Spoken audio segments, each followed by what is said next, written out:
What does our sixth principle says? It says subordination of individual interest to general interest. Now, अब इसका मतलब क्या है basically जान लेते हैं.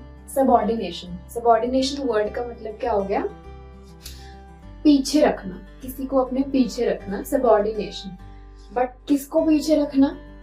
Subordination of individual interest. एक इंडिविजुअल के इंटरेस्ट को पीछे रखना. किसके पीछे? To general interest. एक इंडिविजुअल को अपने इंटरेस्ट को पीछे रखना चाहिए in comparison to the general interest. That is what?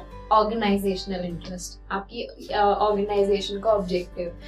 एक एम्प्लॉय है एक ऑर्गेनाइजेशन का, उसके कुछ अपने पर्सनल गोल्स या पर्सनल अचीवमेंट्स होते होंगे, बट ये प्रिंसिपल क्या कहता है कि हर एक एम्प्लॉय को अपने इंटरेस्ट को पीछे रखते हुए अपने ऑर्गेनाइजेशन के गोल या उसके इंटरेस्ट को आगे रखना है. क्यों? क्योंकि उसी से ही आपकी अचीवमेंट होगी गोल की. अल्टीमेटली अगर ऑर्गेनाइजेशन का गोल अचीव होगा सो आपका भी गोल अचीव होगा, राइट? सो यही प्रिंसिपल ये कहता है. हेनरी फेयोल भी इस प्रिंसिपल में यही कहते हैं कि interest of an organization must supersede the interest of individual और employees.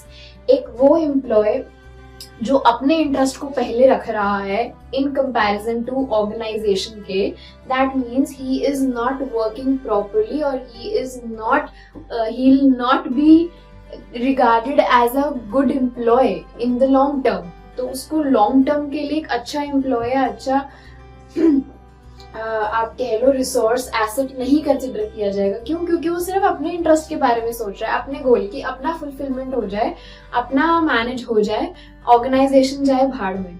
That doesn't work, right? That is not how things work. तो इसी से पता लगता है कि बेसिकली अगर आपका ऑर्गेनाइजेशन गोल अचीव हो रहा है तो अल्टीमेटली किसको फायदा हो रहा है? आपको फायदा हो रहा है. ऑर्गेनाइजेशन ग्रो करेगी, ऑर्गेनाइजेशन को प्रॉफिट होगा.